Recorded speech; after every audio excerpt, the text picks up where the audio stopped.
Hello, this is Aintright and welcome to my very first YouTube video.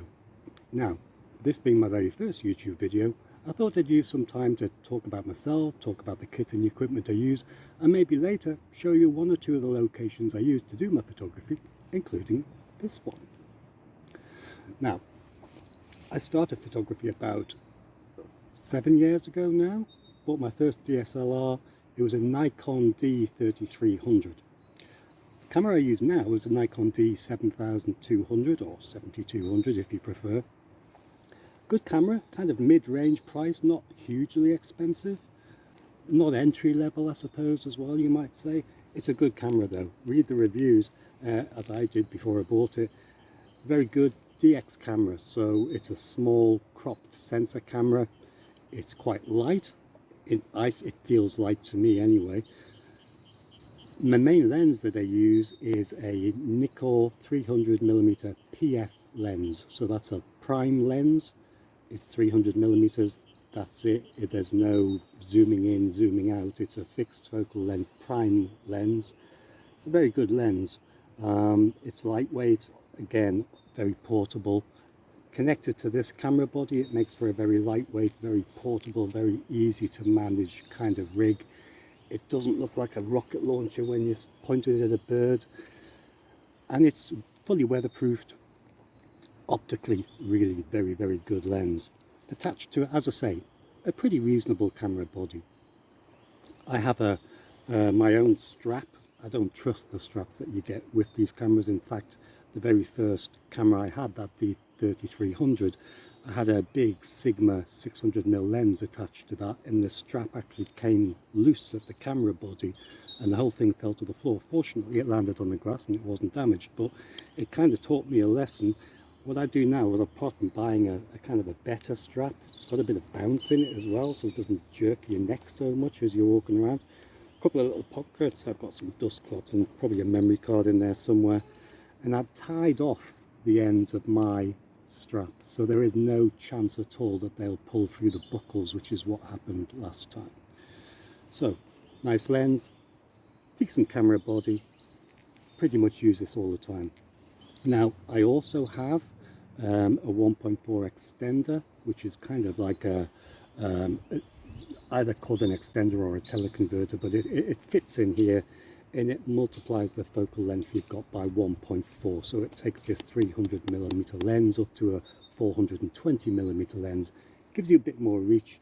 You do lose a full stop of aperture though, so this is an f4 lens. In other words, its maximum aperture is f4.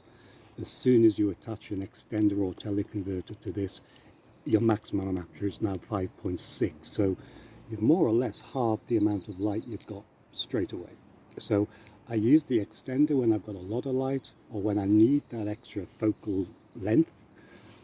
But if I'm fairly close to the birds in reasonable light or worse than reasonable light, I'll always go with the 300mm and not put the extender on it. Light is what you want. The more you've got, the better. So that's my camera, that's the lens. Other lenses, I've got a Sigma 105mm macro lens. Really very good little lens for macro photography. You can get, you know, within a couple of inches of your subject. Nice lens. Again, read the reviews, don't take my word for it. And I've also got a Sigma 10 to 20mm, I think it's a f4.5 wide angle lens for kind of landscape photography. I don't do so much of that these days. And that's really the only lenses that I've got. And generally, for the birding, it's this with or without the extender. So that's my camera and the lens.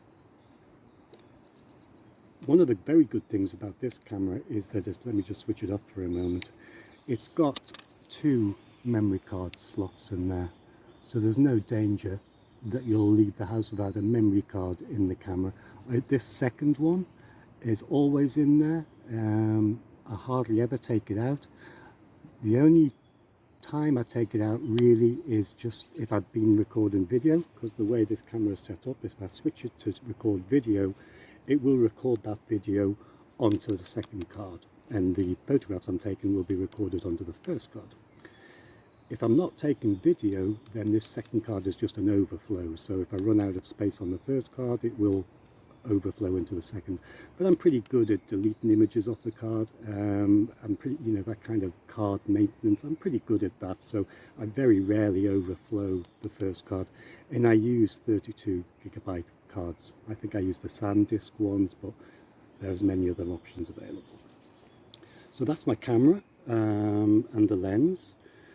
Obviously, as you can see, camouflage. I wear camouflage gloves, I wear a camouflage jacket. I bought this off a site specialising in hunting equipment. It's kind of like a soft touch. It doesn't make a lot of noise when you're brushing your arms to the side of your body. I've got the trousers as well, I haven't got them on today. Loads of pockets, very warm. Water repellent, not waterproof, but it means if it does start to rain, as it might today, you're not just going to get soaked straight away. It's got a bit of water repellence to it. The reason I wear gloves primarily is because I spend a lot of time sat on the ground, and I spend a lot of time sitting, pushing myself up off the ground with my hands, and your hands get covered in mud and all sorts of stuff, and I won't go into any detail there, but you don't really want that stuff on your hand. I'd rather have it on a glove. And it also means that I can not transfer too much dirt to the camera. I can kind of take these gloves off if I get them really hacky, and I've got a clean hand then to put on the camera. I don't think they add much in terms of camouflage, but if you are going to go for this kind of very camouflaged look, there's really no point in having two great big white fists moving around in front of it, so it helps from that perspective as well. You'll notice that I've got a skin on my, or a cover I suppose, on my camera. I was a bit disappointed when I got it because it's not very realistic looking camouflage. However, it's not really about the camouflage. Most of these things are hidden behind your hands or behind your face, so it's not really for that purpose, but it does make the camera a lot warmer to hold. It's a kind of a big chunk of metal, and especially in winter it can be quite cold holding onto that for a long time. Also gives you a bit more grip, and it also stops me transferring mud all over the camera. It does get in places, it gets into here and it gets in the back of the LCD screen. There's always mud and muck going to get in there, but it limits it a little bit. And really that is my camera. Not too much more to say about it really. If you want to know any more about it, it's a Nikon D7200. Read the reviews. This is a Nikkor 300mm PF lens. That PF stands for something called phase Fresnel or phase Fresnel. It's just a different kind of technology to do with the lens. The lens is like the lens on a lighthouse. There are circular grooves in the lens which together focus the light rather than just having a single big glass element. So slightly different technology there. It keeps the weight of the lens down, keeps the length of the lens down. I mean, that's a 300mm lens. It's not much bigger than some 200mm lenses. In fact, the 105mm macro lens I've got with the hood on is about the same size. So very, very good little lens. But as I say, don't take my word for it. Read the reviews. There's plenty out there. So that's it. That's my kit and equipment. And that's a little bit about me. I've been doing bird photography now for probably 3 years. I started with landscape photography, funny enough. The first extra lens I got from the camera was a Sigma wide-angle lens. Did a bit of landscape photography. Eventually I wanted to photograph birds, and you need a different lens. If you're going to photograph birds, really you need kind of 300mm plus. And if you've got a 300mm lens like I have, you're going to have to get pretty close, hence I use all of this camouflage. And I just hide, basically.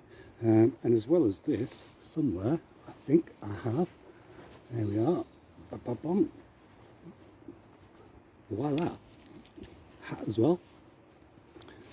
You put that hat on, and with the camera up against your face, you can see you're pretty invisible. If you sit against a tree or a hedge or something like that and stay still, you're not invisible, I suppose, totally, but you're certainly discreet, and you won't be alarming the birds too much.